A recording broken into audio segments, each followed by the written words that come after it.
A ver, listo. A ver, ahí va. ¿Me confirmas? ¿Me confirmas? ¿Me confirmas? A ver, listo. ¿Se puede ver, chicos? ¿Me confirman, por favor? Ustedes son mis ojos.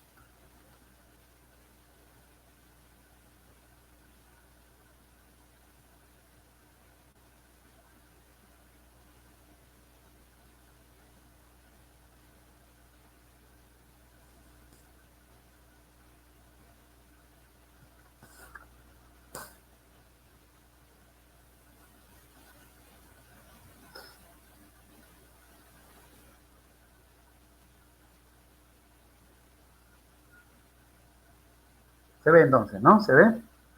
¿Sí? Ya, listo.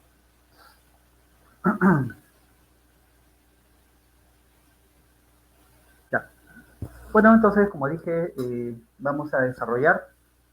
Les comento que algunas preguntas que aquí se ha colocado son preguntas de también Admisión San Marcos que hace tiempo se planteaba, ¿no? Pero ahora, pues, obviamente, con la forma de eco se ha cambiado la forma, ¿no? La manera como se presenta la pregunta. Entonces, empezamos, pues, con los primeros temas. Se ha tratado de colocar una pregunta por cada tema. Por ejemplo, esta primera pregunta es del tema poblamiento americano y se refiere básicamente a las teorías que plantean rutas de poblamiento americano. ¿Sí? Recuerden que el poblamiento americano fue protagonizado por la especie humana Homo sapiens. ¿Sí? Otros lo llaman Homo sapiens sapiens, ¿no? Homo sapiens para forma genérica, ¿no? Estos grupos humanos de Homo sapiens ingresaron justamente de manera colectiva. Ya estamos hablando de las bandas, ¿sí? Ingresaron como forma de bandas. E ingresaron, ¿ya? ¿Ingresaron en qué contexto? Ingresaron durante finales del Pleistoceno, pero también ingresaron a inicios del Holoceno. Fines del Pleistoceno,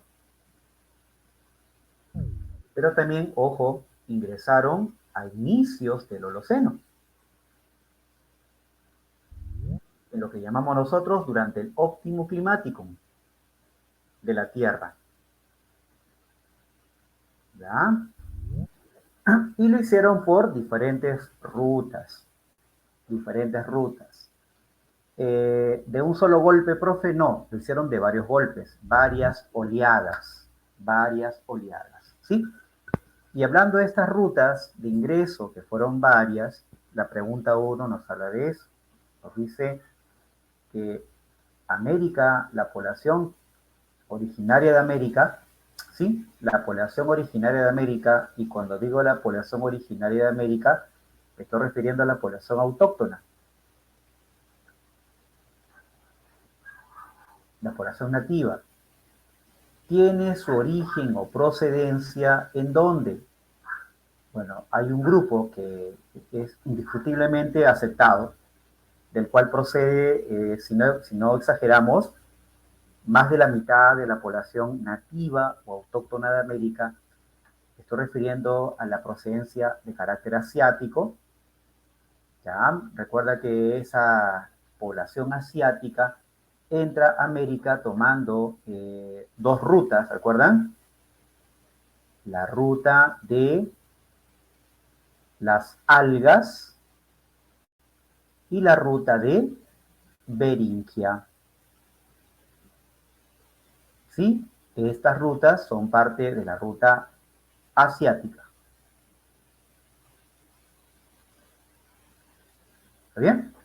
La ruta de las algas, poblamiento temprano. La ruta de Beringia, poblamiento tardío. Ambas, profe, cuando se dieron durante finales del Pleistoceno. Finales del Pleistoceno.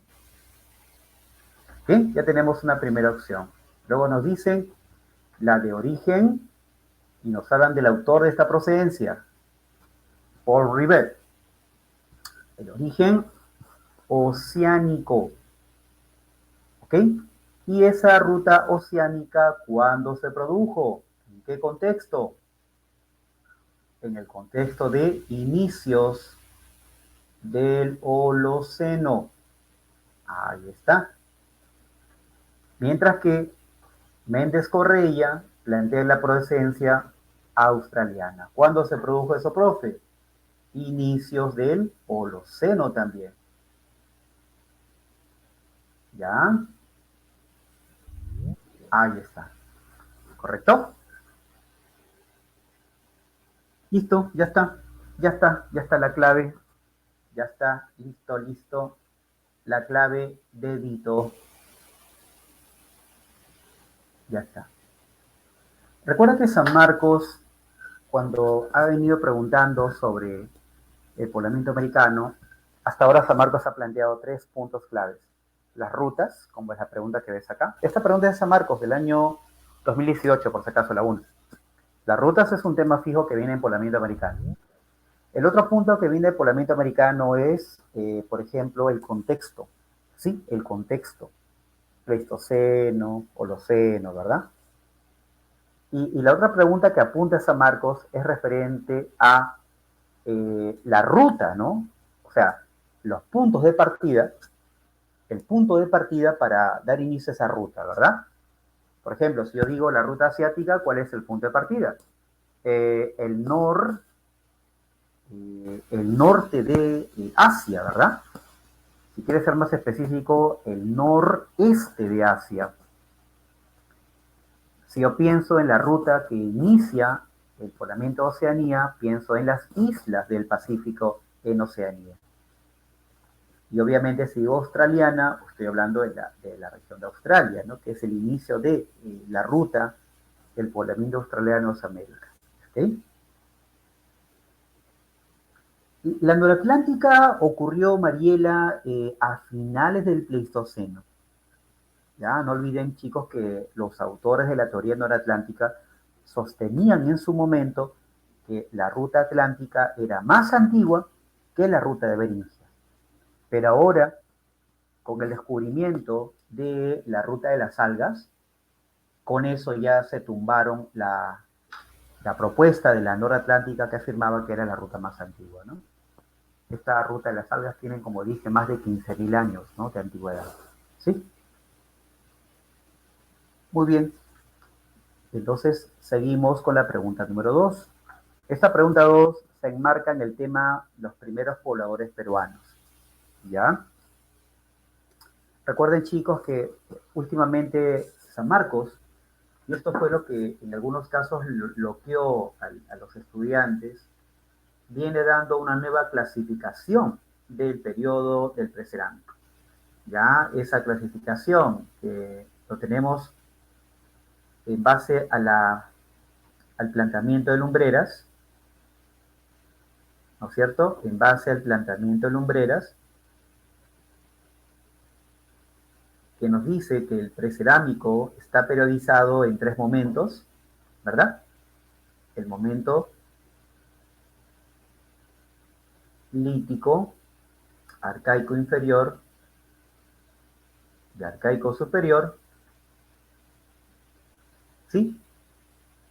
Entonces, como este tipo de conceptos de arcaico, pues chicos, ¿no? Lítico, son conceptos que Lumbreras lo adapta al Perú, ¿sí? En otros países, otros investigadores que estudian el Perú, estoy hablando de investigadores norteamericanos, qué sé yo, consideran que para ellos el lítico, ¿ya? Es llamado el arcaico, ¿sí? El arcaico inicial. Mira. Y el arcaico inferior, profe, allá. Este es el arcaico medio. El arcaico medio.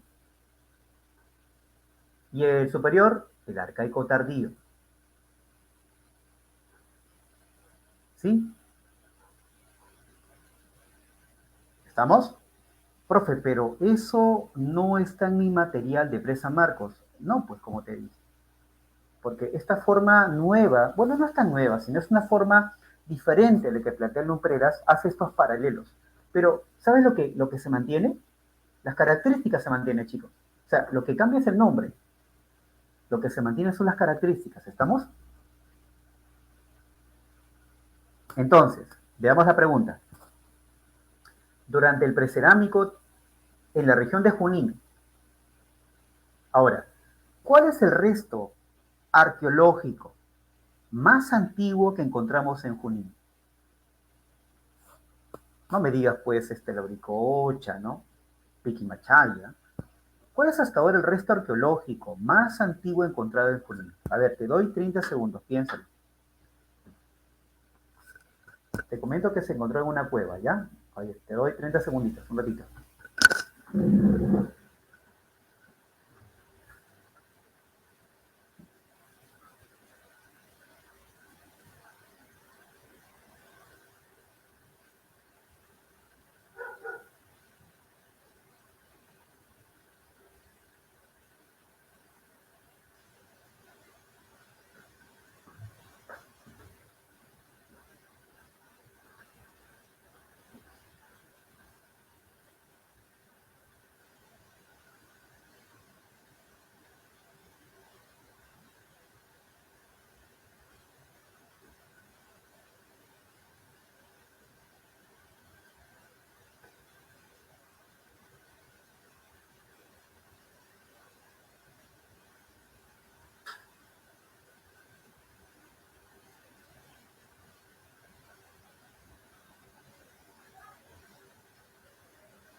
Ya, sí, la respuesta es Telarmachay.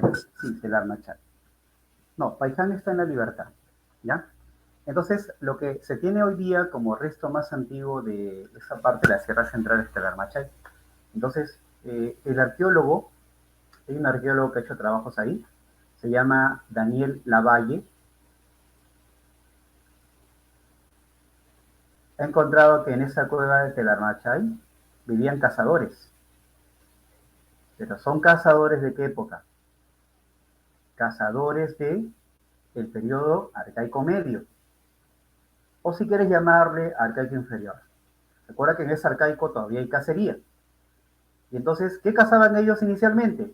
Cazaban animales que por su carne era suave, suave y sabrosa. ¿Qué carne es suave y sabrosa? La carne joven, la carne de crías, la carne de venados, venados grises. Acá llamamos a eso cérvidos.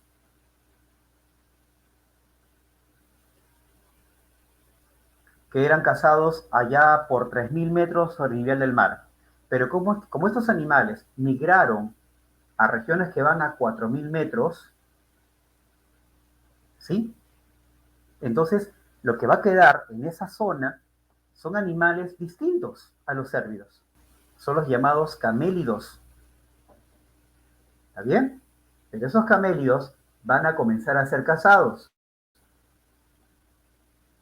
Pero como los camélidos, especialmente los camélidos como el guanaco, comenzaban a disminuir en población, lo que hacen los hombres de Telarmachay ya no es cazarlos, sino es domesticarlos.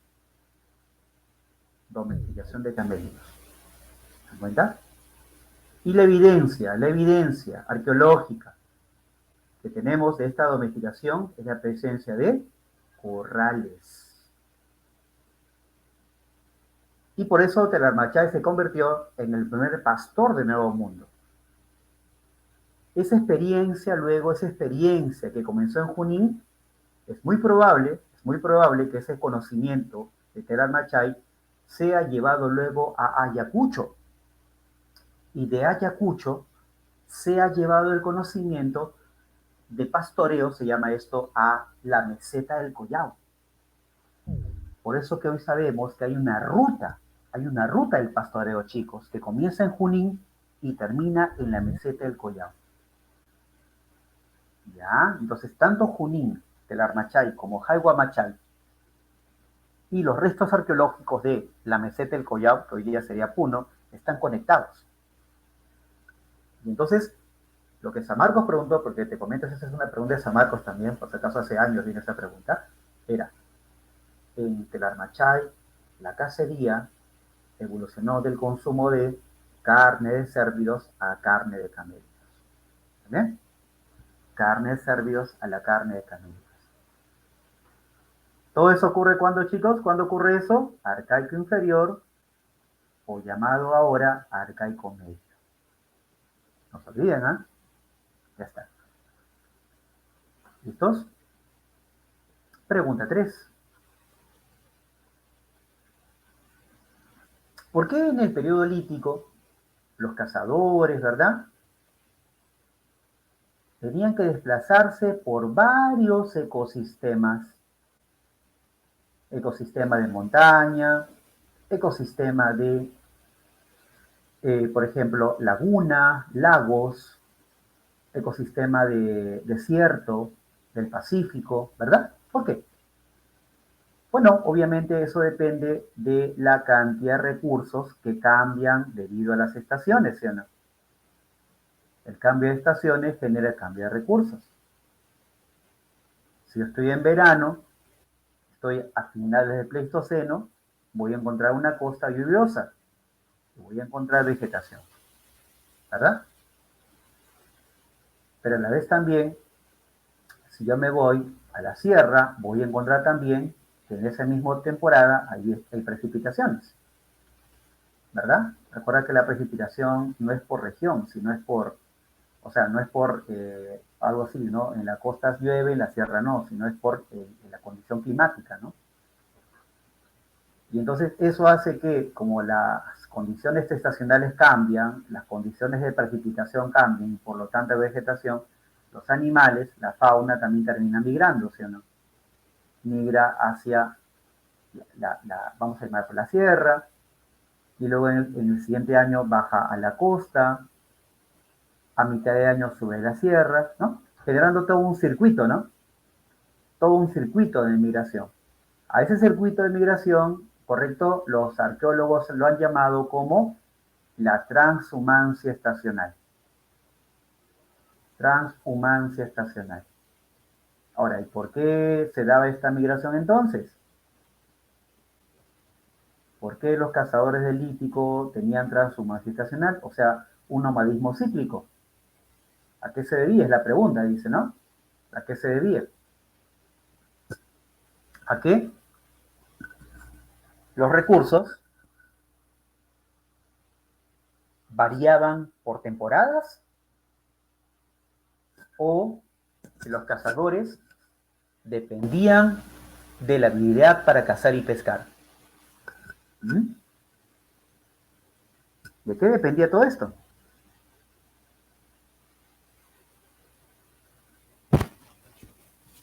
¿Dependían de la habilidad para cazar y pescar?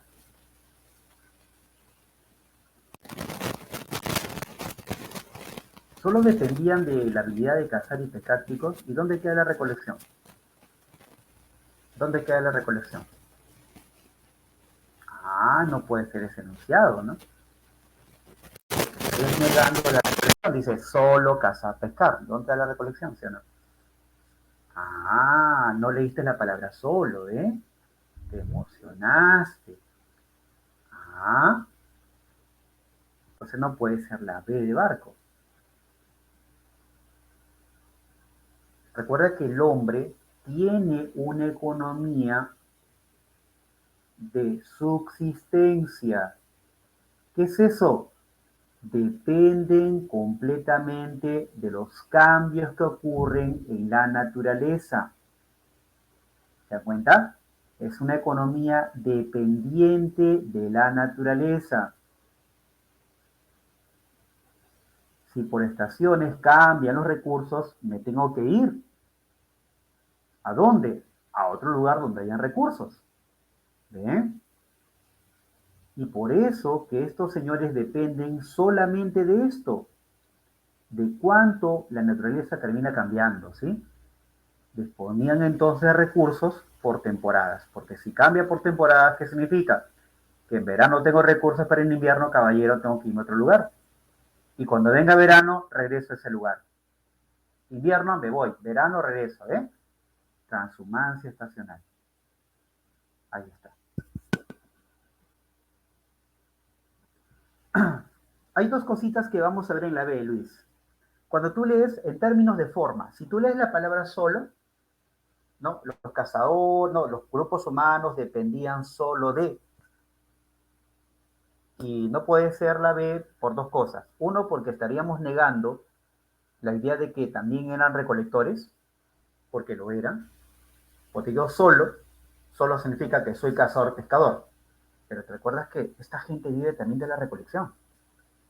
Explicación uno. Y la explicación dos, chicos, es que así seas el mejor cazador del mundo, así seas el mejor pescador del planeta, de nada sirve si no tienes dónde cazar y recolectar o pescar. ¿Me entiendes? Si yo veo que en un lugar soy el mejor cazador, pero veo que no hay animales para cazar, entonces no me sirve ser el mejor cazador. Lo que me sirve es que en ese lugar hay recursos. Y como no hay recursos, ¿qué hago? Tengo que migrar a buscar recursos en otro lado. ¿Ya? Y tres, la otra idea es esto, mira. Si te están diciendo que se caracterizaron por ser estacionales, significa que los recursos son variables, porque cambian por temporadas. ¿Está bien? Cambia por temporadas. Ya, muy bien.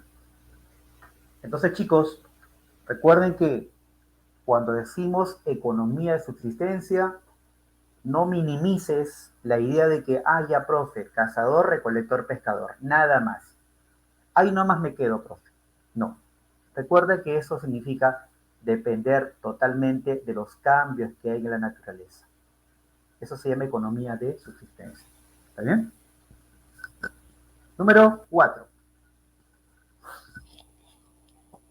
Es el término con el que los arqueólogos denominan a una cierta etapa de la historia en la que una sociedad impone a otra su cultura, extendiéndola por una vasta zona geográfica. Una sociedad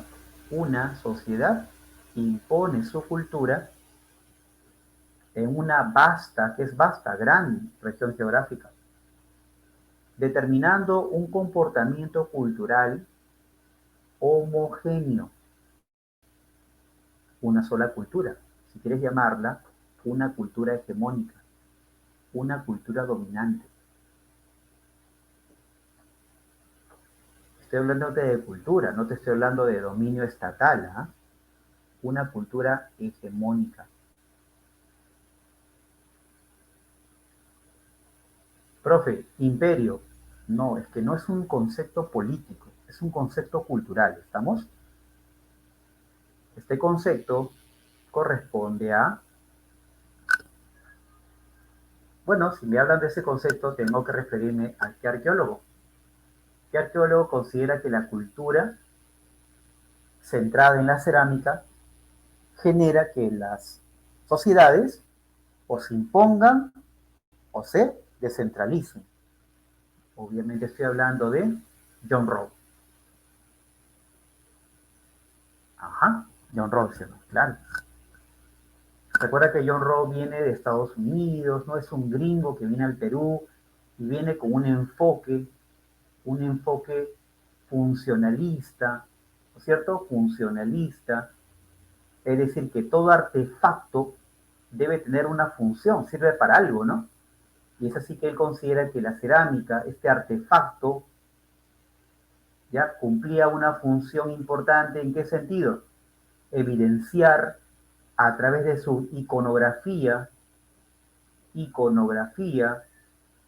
sus imágenes, sus símbolos, sus dibujos, el grado de, o el radio de expansión. Todas las culturas se expanden, ¿ah? Ojo, todas las culturas se expanden. Profe, Paracas también dice, todas se expanden, chicos, todas se expanden. Solo que algunas se expanden por vastas regiones, incluyendo la costa, la sierra y la selva. ¿Ya?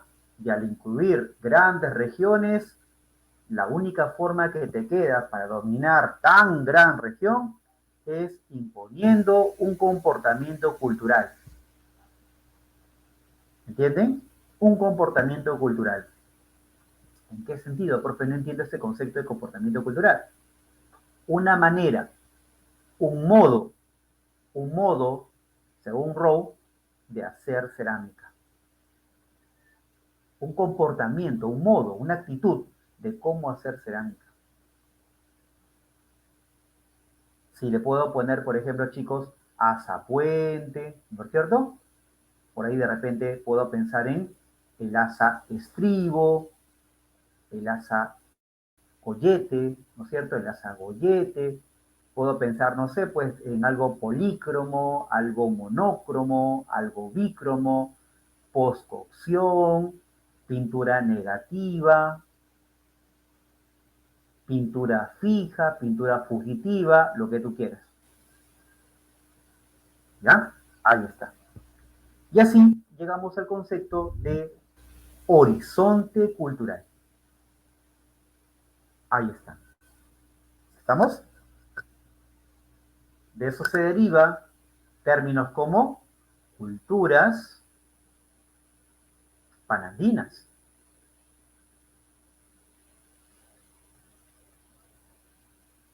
¿Sí?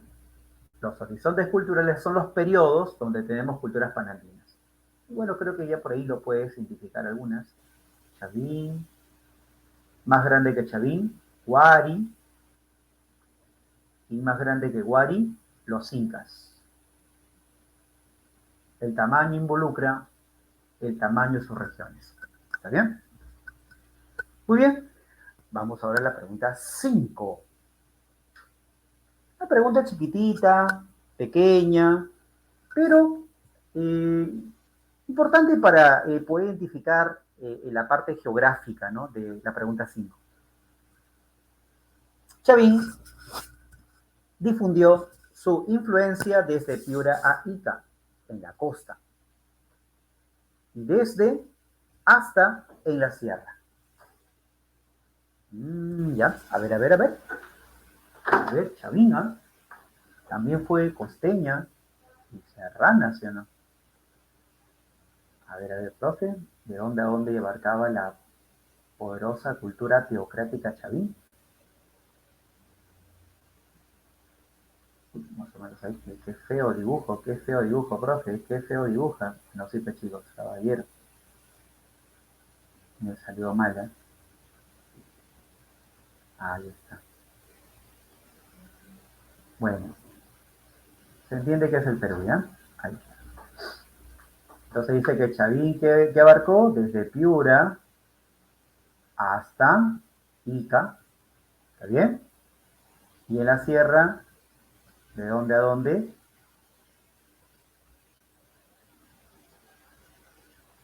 Mira, en Piura Chavín influyó mucho en una cultura. Allí hay una cultura en Piura, ¿ya? Se llama la cultura Vicus. Y en Ica, Chavín termina influenciando ¿en qué cultura? La cultura Paracas en la fase cavernas. Y profe, ¿y en la sierra, ¿de dónde a dónde abarcó? Porque es lo que me preguntan, ¿no? ¿Desde dónde a dónde? A ver, vamos a ubicar. Mira, vamos a poner acá, tenemos otro color. Ahí está, color marroncito, chicos, mira. Ahí está. Toda esa zona, mira. ¿Hasta dónde? ¿Ah? Hasta ahí nomás. Ahí está. Eso fue Chavín, ¿ah? Este lugar de aquí se llama la zona de Chota. En Chota encontramos un templo, ¿sí? El templo de Kuntur, Kunturwasi. Ahí, ahí se ha encontrado los más antiguos trabajos de orfebrería en el Perú. ¿Está bien? ¿Y hasta dónde llega Chavín? Hasta aquí, hasta otro centro ceremonial llamado Chupas. ¿Y dónde está eso, profe? Se habló de Chota, estoy hablando de que es una provincia del actual departamento de Chota. Departamento de Chota, de provincia de Chota, Chota. Chicos, ¿qué departamento está la provincia de Chota? ¿Mm? Cajamarca, muy bien, Cajamarca.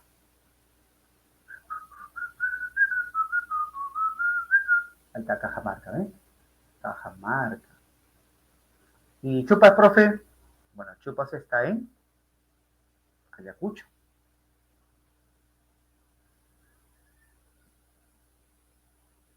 ¿ya?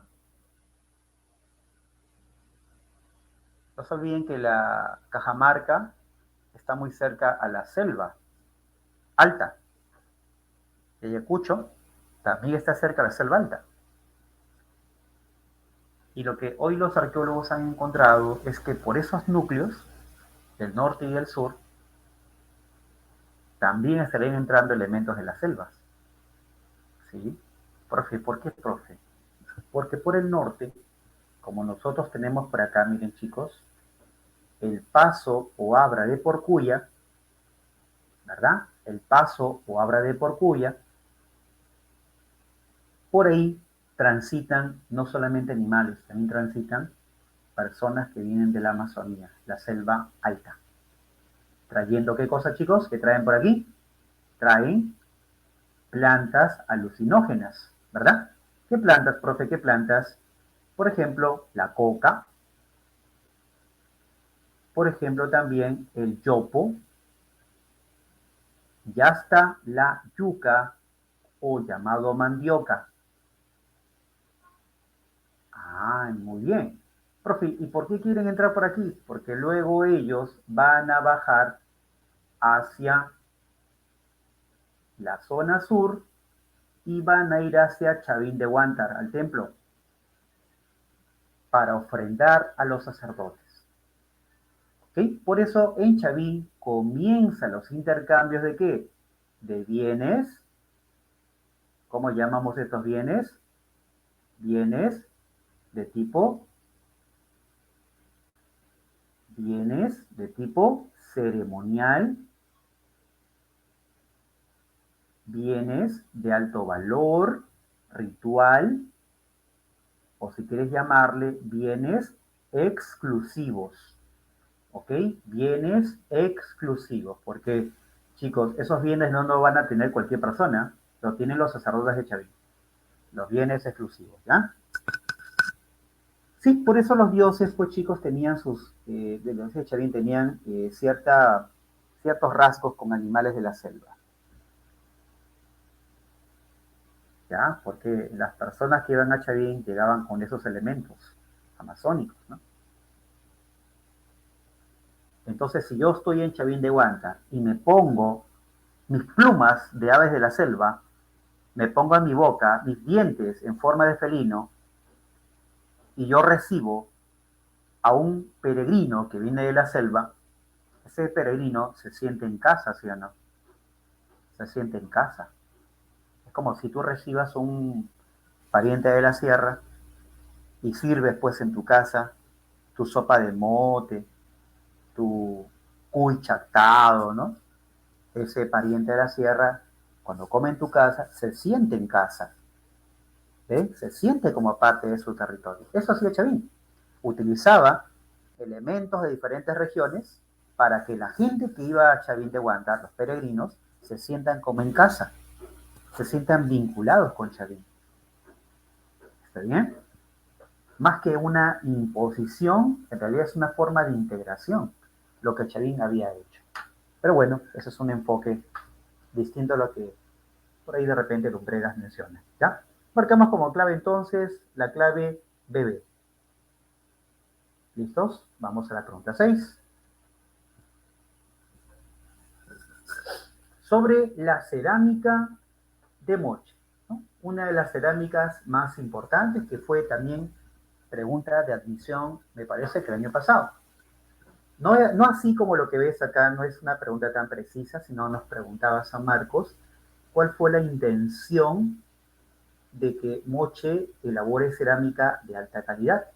¿Cuál fue la intencionalidad? Mira, recuerda que en ese tiempo, pues obviamente no hay redes sociales, ¿no? No hay medios de comunicación, pero la propaganda existe en todas sociedades, desde que surge la agricultura en adelante, o mejor, desde que surge el Estado, históricamente hay un mecanismo de propaganda. En el mundo andino, la propaganda del poder, la propaganda ideológica del Estado andino es la cerámica. ¿Cómo es eso, profe? El Estado andino, dirigido por el gobierno sacerdotal o militar, a través de la cerámica que difunde la ideología dominante, ¿verdad? La ideología dominante, o sea, estatal, ¿entienden? Bien, Mochica, en Moche, la ideología dominante está representada por qué? Principalmente elementos felínicos, elementos marinos, y si tú combinas esto, elementos mitológicos. Y eso obviamente cuando tú combinas animales, ¿no? Eso te da el concepto de miedo o terror. ¿Ya? ¿Correcto?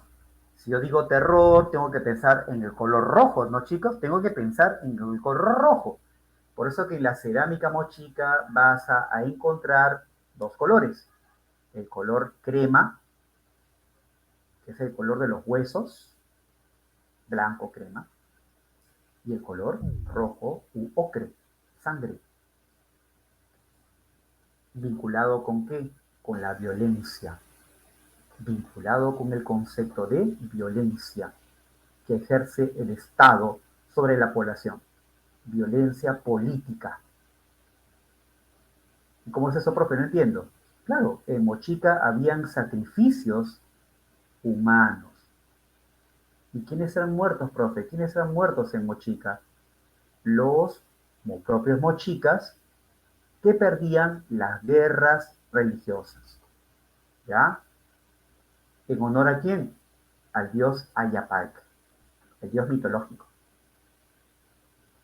¿Está bien? Entonces nos preguntan sobre Mochica. Dice, fue el medio de expresión, el medio de propaganda más común del arte moche, por supuesto, ¿verdad? Claro. Recuerda que esa cerámica también destaca por ser escultórica.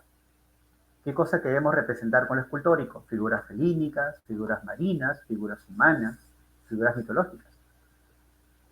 Dos, el inciso o grabado con punzón es característica sobresaliente. No, la técnica de la incisión fue más bien utilizada por Chavín. Si tú recuerdas, por ejemplo, la cerámica de Chavín con imágenes felínicas, ¿no? Esos ojitos de la cerámica Chavín que salen como si fuera alto relieve, ¿verdad? Esa naricita, ¿verdad? Entonces esa boquita con colmillos, esa es la técnica de incisión. O punzón lo llaman, ¿no? Pero en moche no hay esa técnica, ¿no? Lo que usan los mochicas para hacer cerámica es la técnica de ¿qué? La técnica de la técnica pictórica. ¿Qué es eso, profe? Yo tengo mi cerámica, moche, y ¿qué voy a hacer con ella? En estado crudo voy a agregarle color, le voy a poner un color claro, ¿ya? Bueno, ya está el color así encima. Y ahí le voy a agregar los colores rojitos, ¿ven? Sobre un fondo le agrego colores superficiales. Eso se llama pictórico, ¿sí? Así que esa 2 es incorrecta. La 3, profe. Las formas más utilizadas fueron la botella con asa estribo. ¿Qué es la botella con asa estribo? Este es el asa estribo.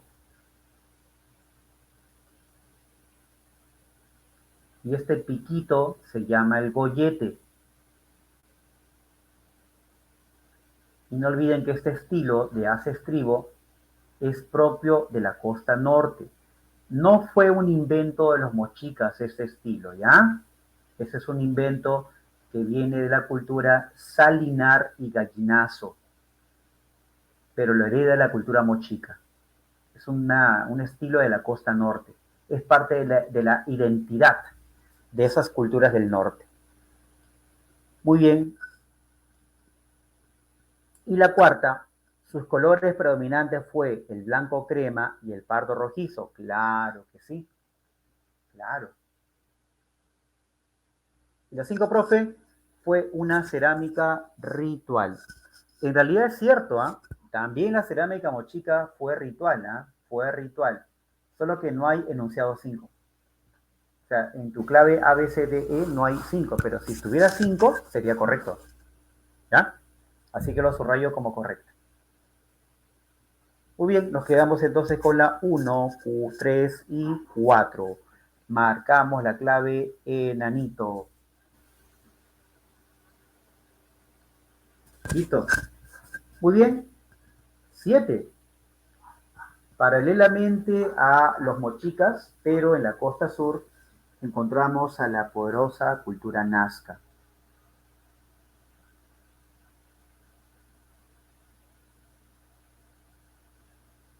Ah, ya, ¿por qué cerámica ritual? Porque una cerámica tan hermosa no puedes utilizarla para cualquier ocasión, ¿verdad? Lo hermoso lo utilizas en la mejor ocasión, en ocasiones especiales, ¿verdad?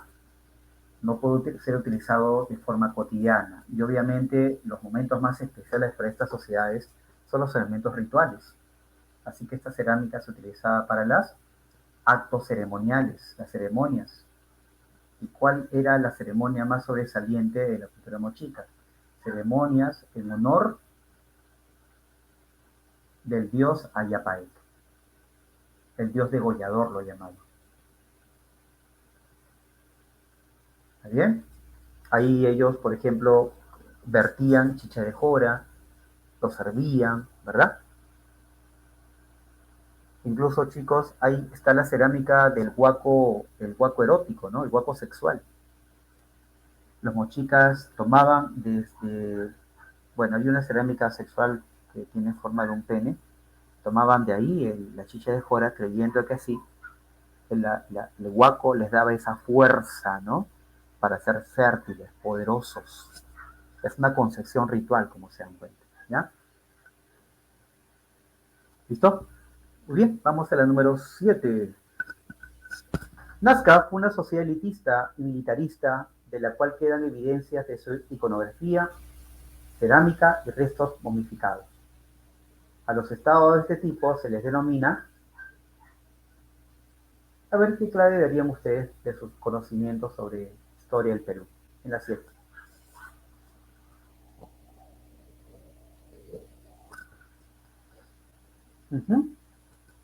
Sí, esta pregunta también viene en San Marcos, me parece el 2011, 2012, pero es una pregunta de admisión. ¿Ya? Recuerda que en la misma época, tanto Moche como Nazca eran sociedades muy violentas, ¿no? Y cuando había violencia, pues habían guerras, pero no eran guerras de expansión, por si acaso, ¿ah?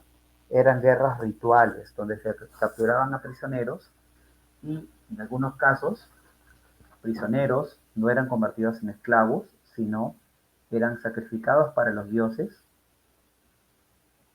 ¿sí? Obviamente en la cultura nazca hay otro dios, es el dios Con, y entonces estos prisioneros, ¿qué les hacían? Le cortaban la cabeza, eran degollados. y sus cabezas eran convertidas en cabezas trofeos. Cabezas trofeos, ¿ya? ¿Y quiénes tenían estas cabezas?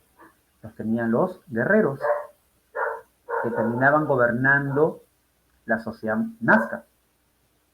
Ajá. Era el símbolo de ¿qué? Símbolo del poder de la aristocracia guerrera, ¿ya? De la élite militar. No había en un Nazca, no había un rey, ok, no había un rey, no había un gobernante, habían gobernantes, había una élite militar, ¿estamos? No había una sola autoridad dominante para todos, por eso que los Nazcas no fueron un reino. Si habían varios gobernantes, chicos, ¿qué significa? Que en Nazca había un gobierno descentralizado, ¿está bien? Y esos gobernantes, cuando morían, ¿dónde se colocaban? En sus tumbas. Los nazcas momificaban con las técnicas de ¿qué cultura? De su cultura predecesora. Técnicas de la cultura Paracas Necrópolis.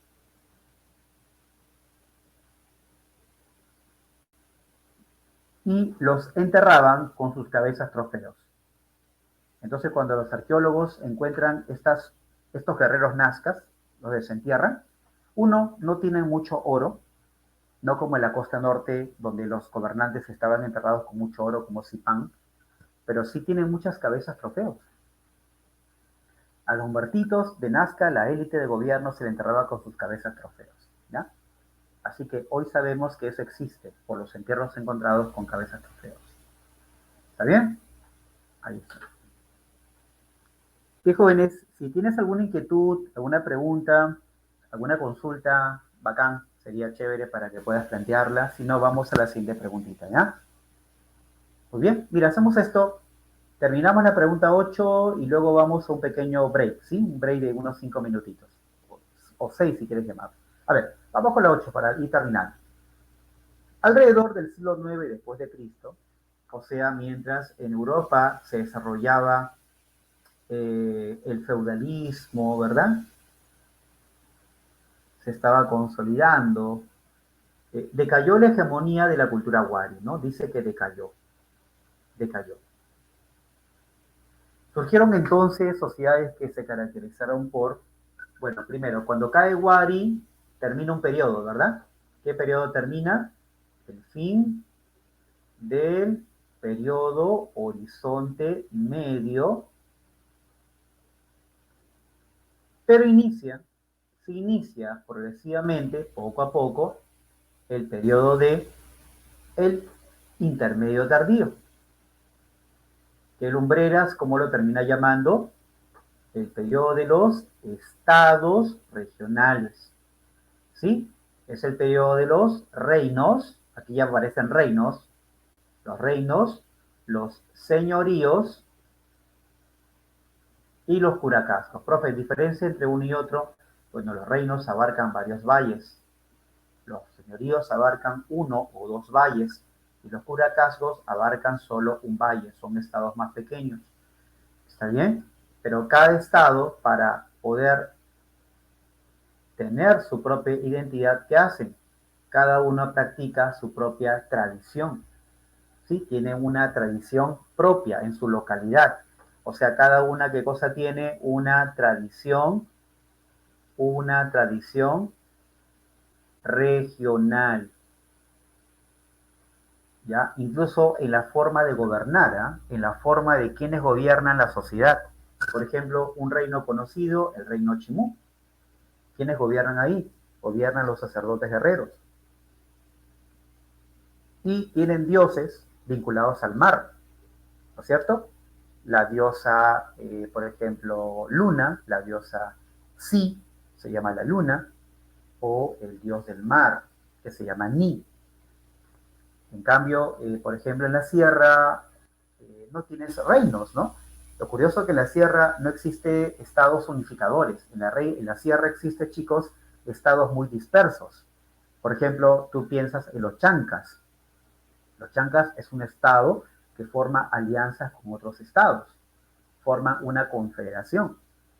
Y los chancas tienen diferente tipo de gobierno que los chimúes, por ejemplo, ¿no? Por ejemplo, los chancas adoran Yapa. Yapa se llama el rayo, ¿no? Los chancas tienen un tipo de gobierno militarizado que busca valles interandinos para expandir su territorio. Entonces, chicos, bajo esa lógica, bajo esa lógica de que cada cultura quiere preservar su identidad regional, ¿cuál es la característica que nos preguntan acá sobre el intermedio tardío? A ver, profe, vamos a demostrar. La uno sería incorrecto porque la uno corresponde al periodo del arcaico superior. La 2, profe, la domesticación de plantas mesotérmicas, por si acaso, cuando digo mesotérmicas, son plantas de los valles interandinos. Ejemplo, calabaza, frijol, payar o la papa misma, esto surge en el periodo arcaico inferior. Profe, y la C, el inicio de los intercambios de muyu, coca y lanas, eso también lo encontramos en el arcaico superior y alcanza su auge con la cultura chincha. Y la E, la consolidación del comercio monetario,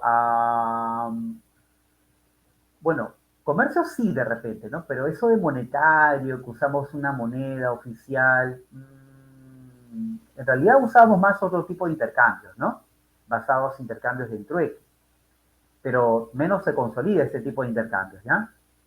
Ahora, si yo digo intercambios consolidados, puedo pensar en Chincha, pero no en toda la población de la costa. ¿Sí? Me quedo entonces con la clave, la D de dado, ¿sí? La D de dado. ¿Está bien? Muy bien, chicos, volvemos en 5 minutos o de repente 6 para pasar a la segunda parte de nuestro tema, ¿sí? ¿Listo? Refréscate, ve al baño, come alguito y vuelve con muchas ganas. ¿Listo?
Ya, muy bien chicos, vamos a retomar.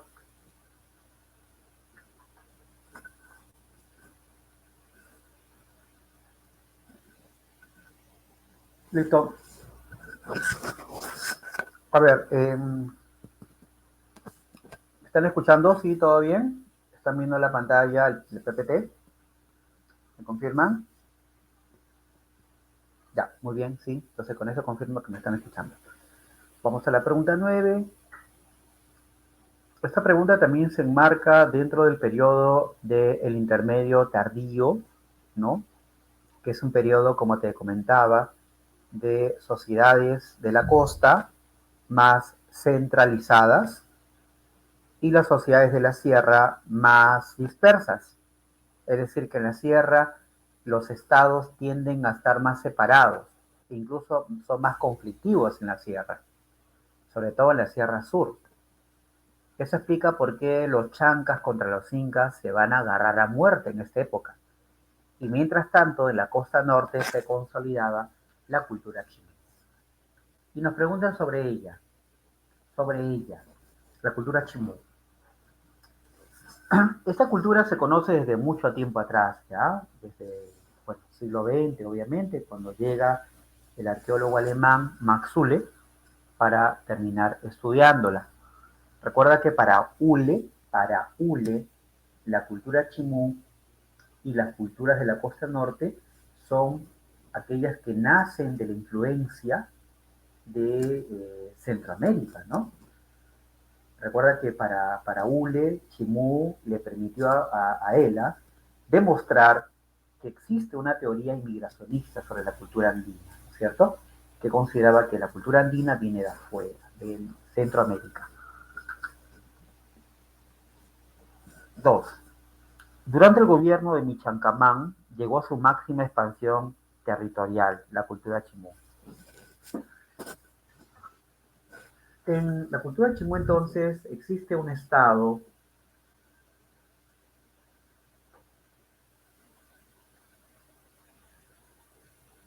centralizado, pero también un estado expansionista. ¿Sí? Centralizado porque obviamente hay una capital que controla los territorios, ¿no? Estamos hablando de Chanchan, el núcleo de poder, donde se concentraban los recursos y estaba por aquí, como dije, el poder económico y el poder político de Chile. Era algo así como un palacio de gobierno y el Ministerio de Economía, algo así, ¿no? Aquí junto. Agrégale una SUNAT, ahí, un BCR dentro de Chanchan. Un equivalente. Bien. Mientras tanto, expansionista, ¿por qué los chimúes se expanden? Hay dos explicaciones para que Chimú se expanda. Una, obviamente la clásica, que plantea que hay necesidad de más tierras, más valles, más mano de obra, ¿no es cierto? Hay necesidad de conseguir incluso hasta sirvientes, que se llaman yanaconas, para la élite chimú. Y la otra explicación es que en Chimú hay una tradición política que consiste en que cuando muere un gobernante chimú, llamado aquí, mira, Siekish, cuando muere él, su herencia, su patrimonio, sus tierras, sirvientes, en fin, pasa a manos de quién? De su pareja, ya, de su esposo oficial, de él y de toda su familia, excepto, excepto de quién? De el sucesor. El sucesor no puede gozar de este patrimonio, excepto él. Es una tradición, como te dije. Ahora, ¿qué cosa significa esto? Que el sucesor, para poder acceder a patrimonios, ¿qué debe hacer? Debe emprender conquistas. ¿Entienden? Así que cuando este sucesor se transforme en un jefe máximo chimú, él ya para ese momento, ¿qué cosa tiene? Sus territorios dominados, sus territorios como forma de patrimonio. ¿Ya? Entonces, este mecanismo de sucesión es una de las explicaciones del por qué eh, los chimús se expanden por diferentes valles. Y uno de los gobernantes que pasó este Sí, justamente acá dice Rodrigo, profe, se parece al de los incas. Te comento que los incas y los chimús tenían el mismo mecanismo. Sí, tenían el mismo mecanismo. Profe, si Chimú y los incas, que están en diferentes regiones, tuvieron el mismo mecanismo, tuvo que haber un antepasado común, ¿no? Tuvo que haber un antepasado común. Y ese antepasado común termina siendo la cultura wari, que estuvo tanto en la costa norte como en la Sierra Sur. Ajá. ¿Ah? Entonces, chicos, uno de los gobernantes que pasó por ese proceso fue Michancamán. El último, Sekish de la cultura Chimú. Sus antepasados, los otros Sekish, habían expandido el reino Chimú hasta Tumbes. Él expande el reino Chimú hasta su zona meridional, o sea, la zona sur. Y eso implicaría llegar hasta el actual departamento de Lima. ¿Exactamente en dónde? En el valle. Llegaron ellos hasta el valle del río Chillón. Así es, los chimúes llegaron hasta el valle del río Chillón. De repente tu barrio, no lo sé, tu barrio, ¿no? De repente vives por Puente Piedra, por Ancón, por ahí estoy pensando en Comas, hasta allá. Profe, ¿y por qué no avanzaron hasta Independencia, Los Olivos, profe? Porque en esa zona de valles estaba otra cultura. Se llamaba la cultura Ishma. Sí, la cultura Chimú y la cultura Ishma ya venían rivalizando siglos atrás. Cuando los incas llegan a estos valles de Lima, ya los incas, a través del general Tupac Yupanqui, terminan haciendo una alianza con los Ishma con la condición de que ambos entren hacia el reino Chimú y tomen el control de la capital Chan. ¿Ya? Efectivamente, esta alianza Inca-Ishma fue un éxito porque lograron vencer a Michancamán y de paso también tomar el control de la cultura chimú. Como resultado, los incas se llevaron a miles y miles de trabajadores, orfebres sobre todo, hacia el Cusco, para que se conviertan en yanaconas, ¿sí? Sirvientes perpetuos, elaborando finas joyas de oro para los incas. Por eso, chicos, para los incas, la costa norte era muy atractiva por su riqueza en orfebrería, pero también ten en cuenta que los incas se expanden por el norte por la tremenda cantidad de valles transversales que hay entre Lima y Tumbes, que es bastante enorme, ¿eh? ¿Correcto? Ahí está. Entonces, ¿llega su expansión con Michancamán? Sí. Fue conquistada por el Auqui Tupac Yupanqui. Sí, Tupac Yupanqui. Chan Chan fue su capital, por supuesto, claro. Confeccionaron tejidos de plumería. Sí. Los jefes chimúes se ponían sus plumas y les encantaban las plumas, ¿eh? Les gustaba sentirse como un pelícano. A los chiequis también le llamaban como los reyes pelícanos. ¿Ya? Le llamaban también como los reyes pelícanos. Su símbolo de poder es el pelícano. Profe, ¿por qué el pelícano? Si el pelícano, perdón, no es un animal muy fuerte. Acá nadie está diciendo que sea el animal fuerte. Lo que el pelícano representa es la riqueza marina que encontramos en el norte, el control del mar. ¿Ya? Y el mar para los gobernantes, ¿qué cosa significa? No solamente la pesca, sino también significa un espacio de intercambios marinos. Recuerden que los intercambios marinos, los comerciantes estaban al servicio de los gobernantes, no para el pueblo, ¿ah? Por eso los comerciantes que intercambiaban productos exclusivos. Y aquí te voy a agregar, para terminar, el producto exclusivo más valioso para todas las culturas de la costa. Te presento el rico muyu. El rico muyu. ¿Está bien? Eso también lo encontramos en la costa norte. Sí, sí, claro, Rodrigo. Rodrigo dice, profe, ¿también podemos incluir a la fortaleza de Paramonga? Sí, la fortaleza de Paramonga era el límite militar de los chimúes en Lima, pero su influencia se expande, como dije, hasta el Valle del Río Chilo. ¿Listo? Entonces, todas son correctas finalmente, ¿no es cierto? Todas son correctas. Ya está. Alternativa, enanito, ¿verdad? Enano. Así es, el mullo se le llama la concha de espóndilos. No se come, ¿ah?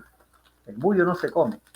El mullo es utilizado como parte de las actividades rituales. Por eso que el mullo no es un bien nutritivo, o sea, no es un bien nutricional, es un bien ritual. Muy bien, vamos a la número 10.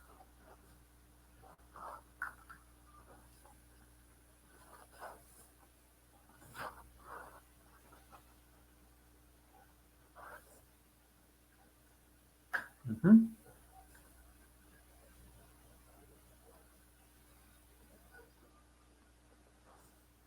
Mira, existen varios investigadores sobre los incas, pero los primeros investigadores fueron indudablemente los cronistas. Hay varios cronistas que hablaban sobre los incas, ¿eh? Pedro C. León, él nos habla sobre la arquitectura inca. Juan de Betanzos, él nos habla sobre el origen de los incas. Pedro Sarmiento de Gamboa nos dice que los incas eran tiranos, ¿no? Eran déspotas, ¿verdad? Y por eso los indios, dice él, se unieron a los españoles. Pero también hubieron cronistas que estudiaron la economía, ¿ya? La economía inca, ¿está bien? Y allá, ¿qué culturas traían el mullo? Habían varias, chinchas, chimúes, y antes de ellos se encontraban, por ejemplo, los moches, ¿ya? Caral también, aunque Caral no iba directamente a Ecuador, pero sí recibía de corrientes, me refiero a migrantes, peregrinos que llevaban a Caral, esta famosa concha espóndila. Ajá.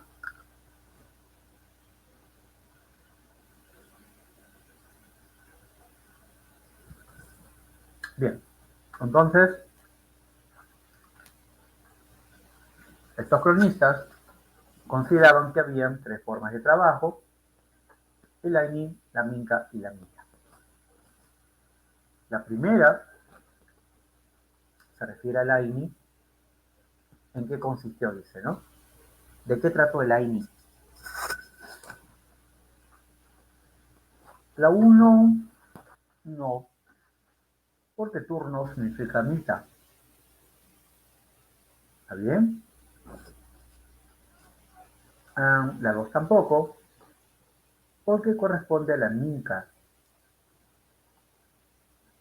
Recuerda que la minca es un trabajo que se hace sobre qué tierras, en las tierras del pueblo. ¿Cómo se llaman las tierras del pueblo, chicos? La sapsi, la sapsis, y también se puede poner en práctica en los topos. Y la minca, profe, bueno, la mita, profe, bueno, la mita son en las tierras del Estado, pues, ¿no? Por ejemplo, ¿no? Porque hay diferentes tipos de mita. Bien, te preguntan sobre el AINI, no sobre la minca. La C. Apoyarse mutuamente, recíprocamente, en trabajos de beneficio personal. Sí, está más simpático esto, ¿no? Claro, porque eso de apoyarse mutuamente significa que la familia apoya a otras familias, ¿sí? Es un trabajo interfamiliar. Y recuerden que tanto el AINI, la MINCA y la MITA, las tres, están atravesadas, chicos, por un principio. ¿Cómo se llama el principio que atraviesa las tres formas de trabajo? Empieza con R. La. Eso no es la redistribución. Es la reciprocidad.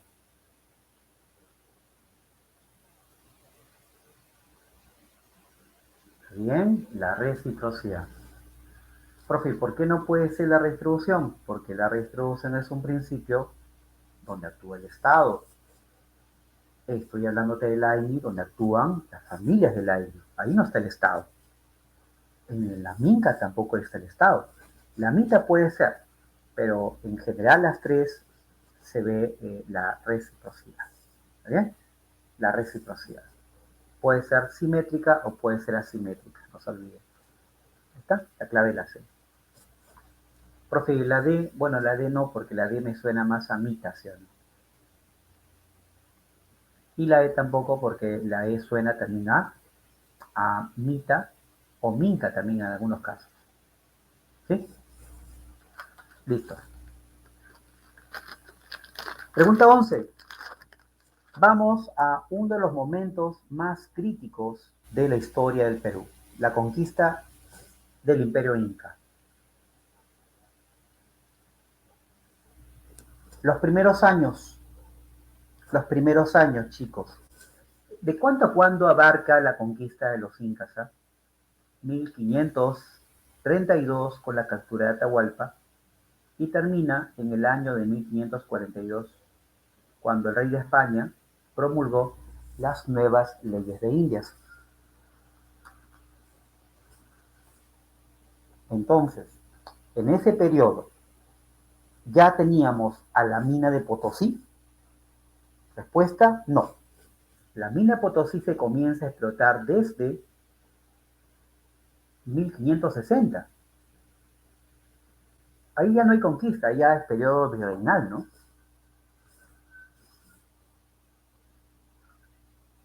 Por eso que cuando se comienza a explotar la mina de Potosí, Huancavelica, un primer problema de esa mina es que no había mano de obra. Por eso llega el virrey Toledo, ¿recuerdan? Implementa las reformas toledanas e implanta la mita minera. Que además, a diferencia de lo que había en la mita inca, en la mita minera colonial hay un salario al indígena, ¿verdad? Y con ese salario los indios terminan pagando su tributo al Estado colonial. Así que eso del tributo viene muchísimo después, viene con el virrey Toledo. Estoy hablando desde el año de 1500, 1570. ¿Está bien? 3. La expoliación. ¿Qué cosa significa la expoliación? El saqueo, pues, ¿no? El saqueo. De templos, sí. Ahí está el templo de Coricancha, cuando Pizarro llega al Cusco, saquea el Coricancha allá por 1533, pero no las encomiendas, ¿sí? Porque las encomiendas, cuando son creadas allá bueno, en el Perú se trae las encomiendas durante el tercer viaje de Pizarro. Pizarro lo implanta, pero la encomienda no tenía pues una estructura jurídica muy clara que digamos, porque el encomendero se podía hacer cargo de un grupo de indios, pero no estaba especificado si el encomendero iba a recibir un dinero, la entrega de bienes, la entrega de servicios, así que no había algo muy específico. ¿Ya? Entonces, la creación de encomiendas más bien se basaba en la explotación de la mano de obra indígena, ¿ya? De la mano de obra indígena en diferentes rubros: construcción de viviendas del español, trabajar la tierra del español, y en algunos casos también se podía cobrar monedas, ¿no? Pero como dije, no era el requisito fundamental, ¿ya? Es toda la explotación de la mano de obra indígena, que era la esencia de la encomienda. Y la cuarta, el rescate de Atahualpa, claro, con los famosos 2 cuartos de plata y 1 cuarto de oro, ¿sí? Los 2 cuartos que van a ser importantes porque con ello se estableció el primer quinto real, que además se va a complementar con el saqueo a templos como el Coricancha, como comentábamos, y asimismo también el saqueo de las huacas. Las huacas son los lugares sagrados, como los cementerios, que eran, obviamente, se colocaban ahí a las momias con sus respectivas joyas, ¿no? Objetos que usaban en la vida antes de morir. Entonces solamente nos quedaríamos con un enunciado, ¿verdad? Solo un enunciado.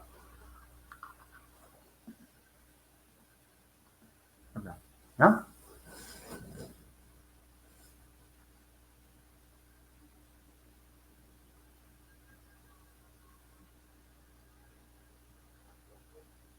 Muy bien, vamos a las 12.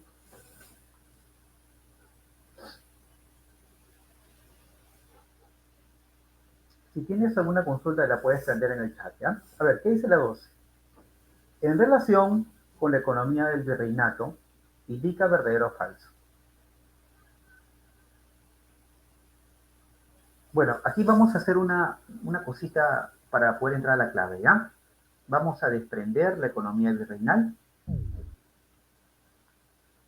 la vamos a separar en la minería, la separamos en el tema del comercio, en el tema de la agricultura y en el tema de la manufactura.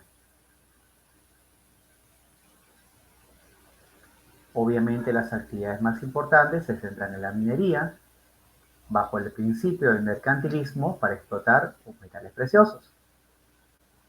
Esos metales preciosos van a ser transformados aquí en una casa llamada la Casa de la Moneda, que estaba cerca a Potosí. Y al ser transformadas en monedas, ya esto dará origen a la moneda más usada en el virreinato, el peso colonial. ¿Bien? No. Mira, una parte de esas monedas se quedaba acá en el Perú para las transacciones comerciales, ¿sí? Que estaba a cargo acá de una institución llamada el Tribunal del Consulado de Lima, ¿sí? Que manejaba el puerto del Callao. Entonces, esta institución del tribunal se encargaba del manejo del comercio interno.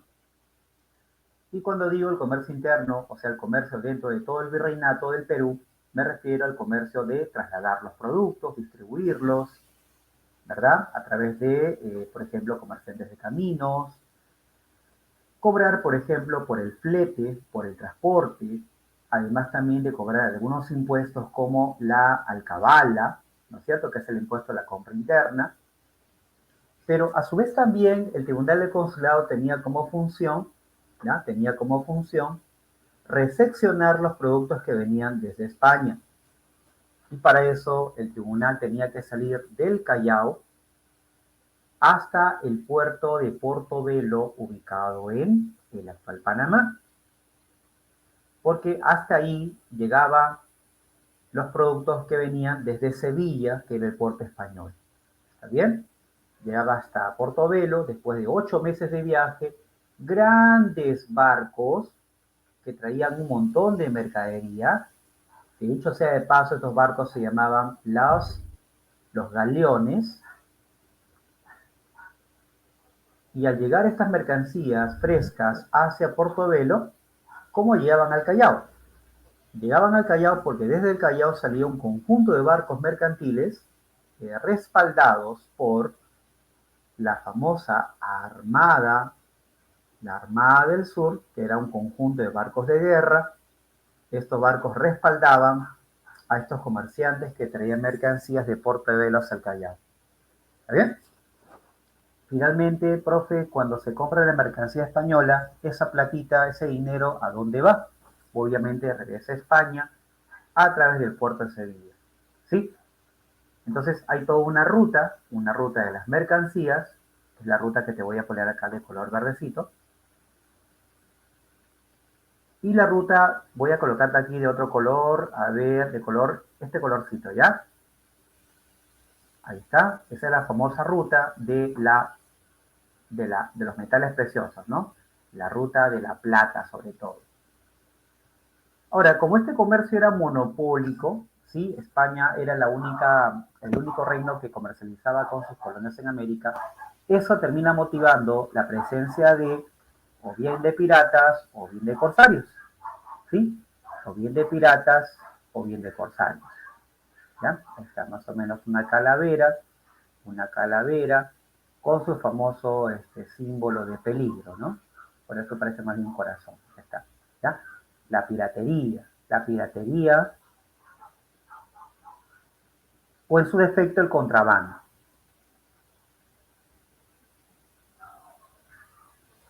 ¿Bien? Entonces, ¿qué nos preguntan sobre la economía del virreinato? Nos preguntan, uno, ¿el monopolio comercial propició el contrabando? Por supuesto, ¿no? Principalmente ¿en dónde? En los puertos que no estaban en el Callao. Buenos Aires, Valparaíso, Chile, y los puertos como el de Caracas. Recuerda que inicialmente estos puertos no eran legales, eran puertos ilegales, ¿ya? No estaban legalizados. Eran puertos clandestinos, ¿ya? Número dos, la flota y los galeones eran barcos mercantes. Correcto.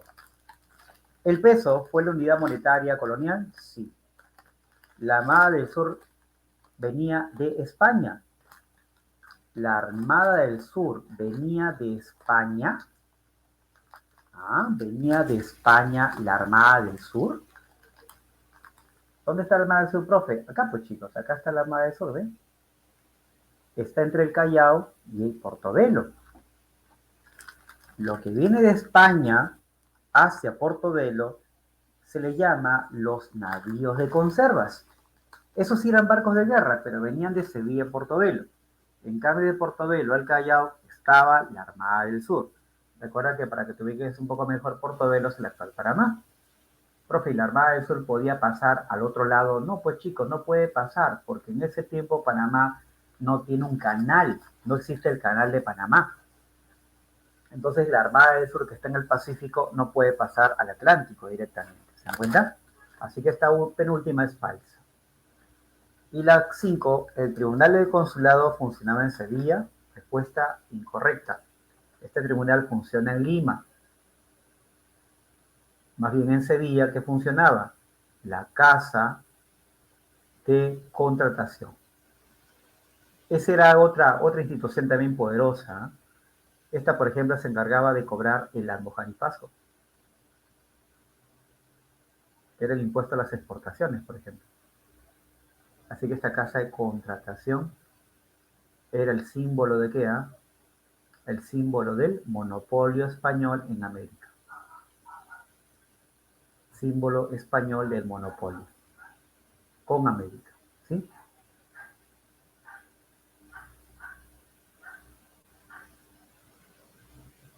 Ya, entonces la última termina siendo incorrecta. Alternativa. Sería entonces para nosotros la letra C de casa. Ah, ¿de qué trataba el Tribunal de Consulado? Recalcamos, acá lo había puesto, no sé si llegaron a anotar, mira, acá está. Comercio interno, distribuía los productos a diferentes mercados dentro del virreinato, cobraba la alcabala, resolvía juicios en el rubro comercial, porque es un tribunal, por eso juicios entre comerciantes. Incluso también, chicos, el Tribunal de Consulado se encarga de verificar la población que viene de España hacia Perú. Se encarga esto como una suerte de aduana, ¿no? Es como una aduana en el Callao que se encarga de ver todo el tema de los inmigrantes que llegan de Europa hacia el Perú. ¿Ya? Claro, el comercio interno en general, pero recuerda que el comercio interno abarca muchos ámbitos, ¿no? Distribuir alimentos, el transporte de los alimentos, ¿verdad? El cobro de la alcabala, que es el impuesto al comercio interno, resolver conflictos o litigios entre comerciantes, ¿no? ¿Correcto? Tiene amplias funciones. ¿Cómo se llama? Tribunal del Consulado. Ahí está. Estoy subrayando para cambiar. Estaba en Lima, no en España. ¿Ya? Y particularmente se encontraba en Jirón de la Unión. Ahí estaba el Tribunal de Consulado. Girón, todo el Jirón de la Unión. Muy bien, vamos a la pregunta número 13. Ya vamos terminando nuestro reforzamiento, chicos. A ver, dice, sobre la economía colonial, otra pregunta más. Dice, identifique lo verdadero o falso. A ver, los puertos exclusivos eran Sevilla, Veracruz y El Callao. Bueno, Sevilla sí. Uh-huh.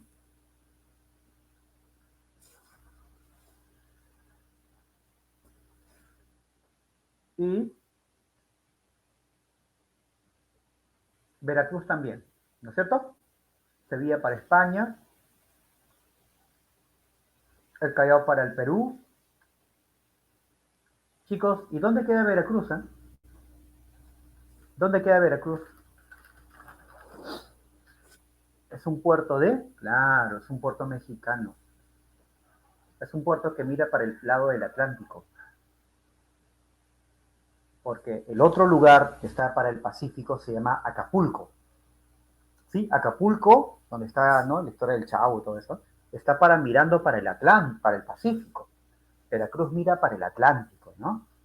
Por eso que Veracruz se vincula mucho con España. En cambio, Acapulco, el puerto de Acapulco se vincula para Filipinas, que está en el lado del Pacífico. ¿Está bien? 2. El mercantilismo consistía en el exclusivismo comercial. Recuerden que España implantó 4 principios en la economía colonial. ¿Cuáles son? Mercantilismo,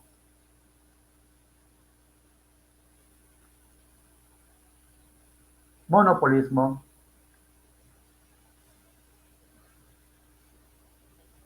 exclusivismo y el intervencionismo. Para el mercantilismo, su esencia es la acumulación, obviamente, de metales preciosos. Así que ellos van a centrarse en dónde? En la minería. Ahí va a ser su fuerte, ¿sí o no? El monopolio significa que hay un control de un solo mercado. Se centran en el comercio, por tanto.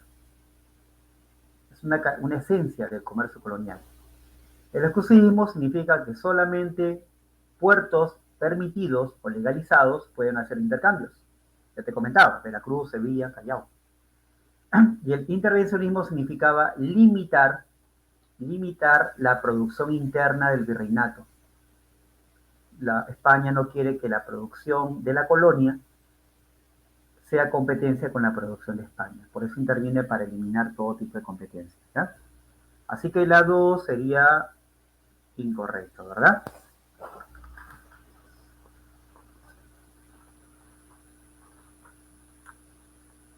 La 3.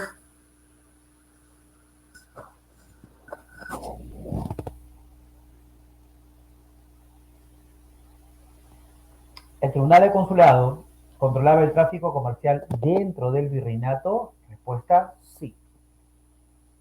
Claro, está bien. Está correcto eso de ahí, ¿no es cierto? Maneja el control del comercio interno. Claro. Tanto de productos como también de personas, ¿eh? O sea, se encarga del tráfico de personas y el tráfico también de productos. Mucho cuidado, no solamente productos, también personas. 4. El yanaconaje era la servidumbre. Si fuera hasta ahí, todo chévere, porque el yanaconaje es un tipo de servidumbre, pero no en los obrajes. No en los obrajes. Sino en dónde, chicos. El yanacona es un agricultor. ¿Está bien? Indígena. Un agricultor indígena. ¿Y dónde, en qué tipo de propiedad de gran tamaño trabaja este agricultor? En las enormes, exacto, las haciendas, perfecto, las haciendas coloniales. Profito, ¿hasta más o menos qué época existió el Yanaconaje, chicos? Te comento que el Yanaconaje, y eso fue una pregunta de San Marcos hace años, ¿no? Fue la forma de trabajo de mayor duración en la historia del Perú. De mayor duración. Cuando yo digo yanaconaje colonial, el yanaconaje colonial va a continuar incluso cuando seamos república. Y hasta más o menos cuándo dure el yanaconaje, hasta la década de 1960. ¿Sí? Hasta la reforma de Velasco Alvarado. Muy bien, marcamos como clave verdadero, falso, verdadero, falso. Clave, dedo. Ahí está. ¿Correcto?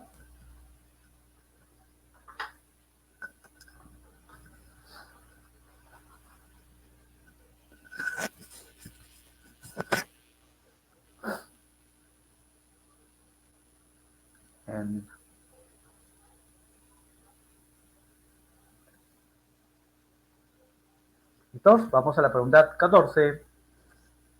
Bueno, llegamos al siglo XVIII, siglo de las rebeliones indígenas motivadas por los cambios que trajeron las reformas borbónicas.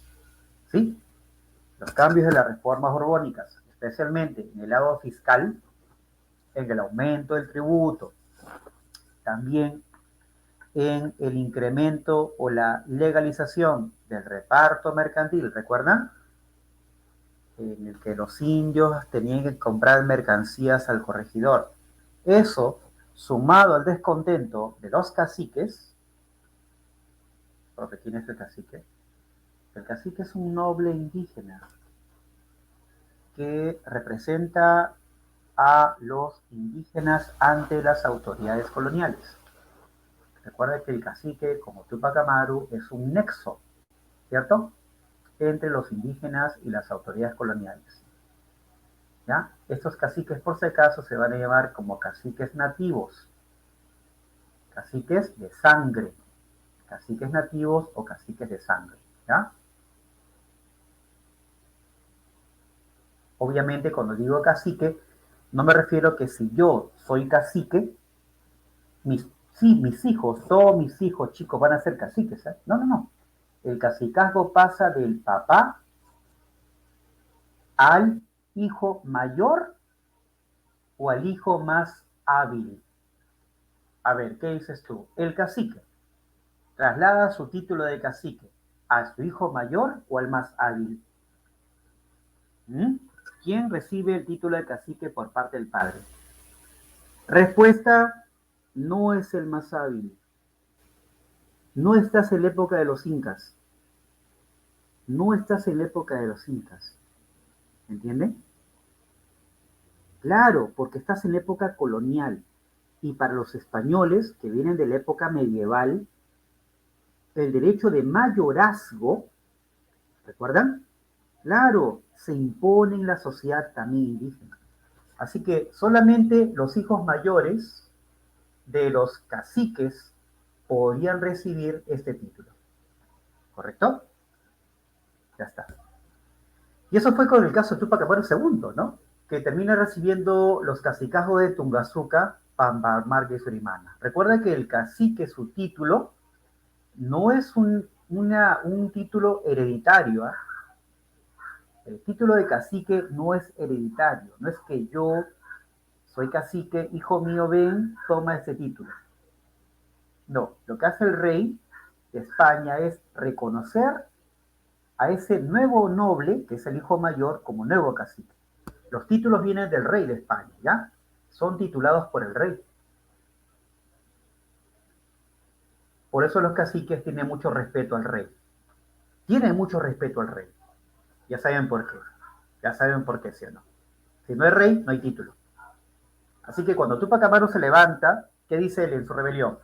¡Viva el rey! Dice, ¿no? ¡Viva el rey! Abajo el corregidor. ¿No es cierto? ¡Viva el rey! Que muera la mala autoridad. Entonces Tupac Amaru, con ese discurso, se aleja de las ideas que nosotros comúnmente pensamos independentistas, ¿no? Y más bien lo que busca Tupac Amaru es una reforma dentro de las reformas borbónicas, ¿ya? Entre las reformas que planteaba, por ejemplo, está la reforma judicial. Tupac Amaru, por ejemplo, pedía que haya audiencias, mas no se elimine las mismas. Incorrecto. ¿Está bien? Incluso Tupac Amaru llegó a plantear que todos los peruanos, bueno, no había peruanos, pero sí ven habitantes del virreinato, se unan, criollos, indios, mestizos, etc., para comenzar un movimiento más grande, ¿no? Lastimosamente su propuesta no tuvo éxito porque otros caciques, como por ejemplo Macagua, que era un cacique quechua, y Diego Cochaquehuanca, que era un cacique aymara, termina transformándose como sus mayores rivales, ¿no? Y apoyaron precisamente a los realistas, ¿no? A los que apoyaban al rey de España, ¿no? Al virrey en este caso. ¿Bien?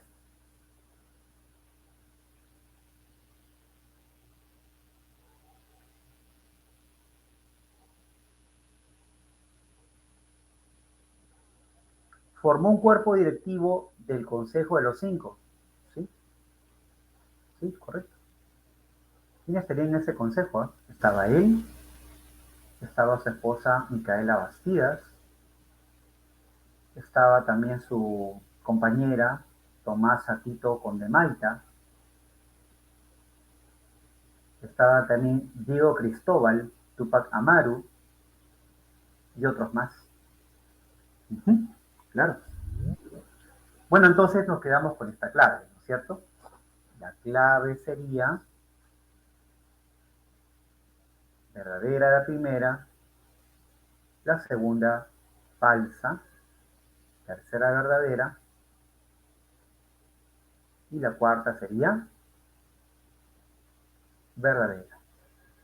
¿Sí? La clave sería para nosotros la alternativa C de casa. ¿Mm? ¿Correcto? Profe, una inquietud. Y cuando termina la rebelión de Tupac Amaru, ¿qué pasó con los caciques? Los caciques desaparecieron, excepto los caciques que habían apoyado a al rey de España.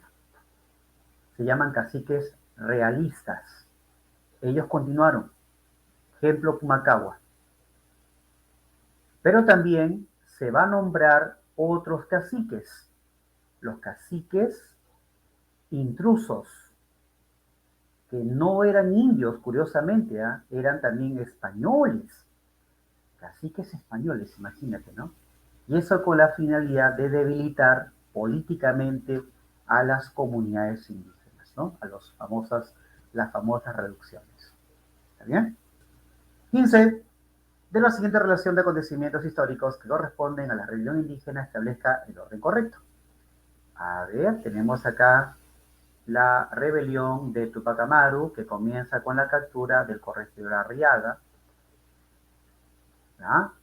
Y en la selva alta, se produjo décadas antes de la rebelión de Tupac Amaru, la rebelión de Juan Santos Atahualpa,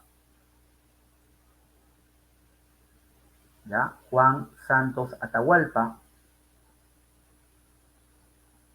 pero antes de Atahualpa, de Juan Santos, estuvo una rebelión que él antecedió, la rebelión de Ignacio Torote, ¿ya? Curiosamente, ambas rebeliones coincidieron no en el tiempo, sino en la causa, porque estuvieron en contra de las órdenes franciscanas. ¿Recuerdan los franciscanos? Este era un grupo religioso que evangelizó la selva, pero se convirtieron también en agentes explotadores, ¿no? Y por ello ambos líderes terminan rechazando la presencia de franciscanos en la selva central. Bueno, clave correcta finalmente sería así, ¿no? Sería la 2, sería por ahí la 1, la batalla de Quimiri, es la batalla donde Juan Santos Atahualpa vence a las fuerzas realistas. Sería entonces la 2, la 1, la 3 y la 4. 2, 1, 3 y 4, ¿ya? Alternativa A. Muy bien, vamos a la pregunta 16. Nos preguntan sobre estos ya son los reformadores criollos, ya este es el antecedente a la independencia del Perú, ¿verdad? Los criollos, los reformistas, los separatistas, ¿no? Los precursores de la independencia. Dice que se está hablando de algunos precursores que buscaban plantear reformas para evitar que la población, los sectores populares se rebelen contra el poder virreinal. Eso se llaman reformistas. Dentro de esa lista, ¿quién tenemos? Tenemos a Batista de Carrillo, sanmarquino. Tenemos a Hipólito Unanue, también sanmarquino. Tenemos también a Toribio Rodríguez de Mendoza. ¿Ya? 1, 3 y 5. ¿Y los demás profes qué serían? Serían los separatistas. Pero son separatistas continentales, no necesariamente peruanos. 17. Referente al protectorado de San Martín, determine el valor de verdad. ¿Qué cosa ocurrió durante el gobierno breve de San Martín? Se dio libertad a los esclavos, parcialmente, luego del 18 de julio, ley de vientres. Se creó la Biblioteca Nacional también, se abolió el tributo, así es. Se creó la Sociedad Patriótica para difundir ideas monarquistas. Recuerda que el tío San Martín tenía ideas de monarquía constitucional. ¿Sí? Y la 5 se envía la misión García del Río justamente ¿para qué? Para traer un príncipe europeo al Perú, cosa que nunca lo consiguieron, ¿no? Todas serían correctas. Delito. ¿Está bien? Número 18. Sobre la corriente libertadora del sur nos preguntan el enunciado correcto. San Martín formó el ejército de los Andes, ¿sí? Con lo cual con eso pasa a Chile para contribuir a la independencia de esa región. Cruzó por los pasos, claro, porque tú recuerdas que para pasar de una región a otra en la cordillera, ¿por dónde vas? Los Pasos o Abra, ¿sí o no? Claro, Patos y Uspallata, sí, correcto.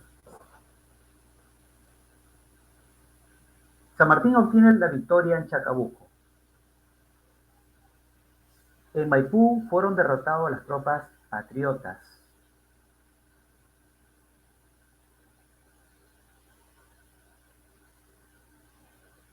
Con la batalla de Cancha Rayada se obtiene la independencia de Chile. Bueno, estas ya son preguntas un poco precisas, ¿no?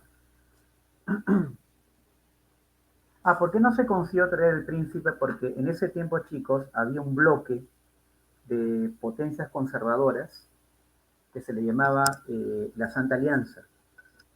Y como tal, esta Santa Alianza estaba en contra de todo movimiento liberal. Y como el proceso de San Martín era un movimiento visto por ellos como liberal, terminan negándole el acceso a un príncipe al Perú. ¿Sí? Esa fue la oposición de la Santa Alianza. ¿Ya? La clave aquí va a ser, chicos, la alternativa 1, 2 y 3. Profe, ¿por qué no la 4? Porque al contrario, ¿no? La batalla de Maipú para los chilenos es considerada como su principal batalla que le da su independencia. Las tropas patriotas encabezadas por San Martín más bien ganaron esa batalla. Y la 5 fue la mayor derrota de San Martín en Chile, así que con esta batalla tampoco se logra la independencia de ese país. Muy bien, 19. Dado las siguientes afirmaciones que corresponden a la primera Junta de Gobierno. Mira, rapidito por aquí. Después de que se va San Martín, el poder queda en manos del Congreso Constituyente peruano, ¿verdad? Este Congreso decide continuar con la guerra de independencia contra el virrey, nombrando o eligiendo una Junta de Gobierno, ¿ya? La cual va a estar dirigida por José de la Marte, ¿ya? Sin embargo, no lograron el éxito esperado, por lo que al fracasar la Junta de Gobierno, el ejército realiza el llamado Motín de Balconcillo, el primer golpe de Estado de la historia republicana. Y eso ya es otra historia, porque aquí llega a nombrarse como primer presidente José de la Ribabuena. ¿Está bien? Bien, ¿qué podemos afirmar de este evento de la primera Junta de Gobierno?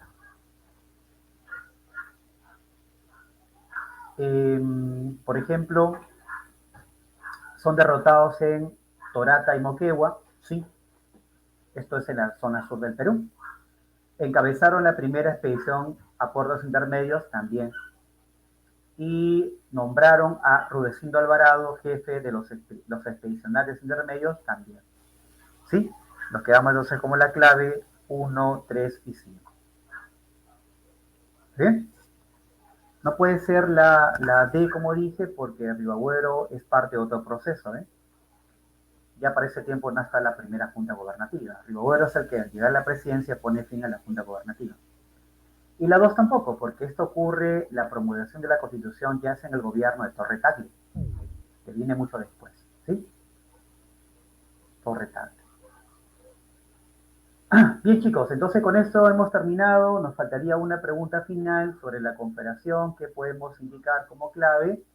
Fue derrotada por las campañas restauradoras encabezadas por Chile y apoyada por los conservadores peruanos. ¿Bien? ¿Con qué batalla se logró la independencia chilena? Esa es la batalla de Maipú. La batalla de Maipú. Bien, chicos, nos quedamos ahí. Un gusto, cuídense muchísimo, que tengan una buena noche, un buen sábado y a seguir repasando, chicos, porque mientras más repaso, pues más cerca está nuestro ingreso a la Gran San Marcos, ¿ya? Cuídense mucho, chicos, mucho, nos vemos. Nos vemos, chicos, gracias.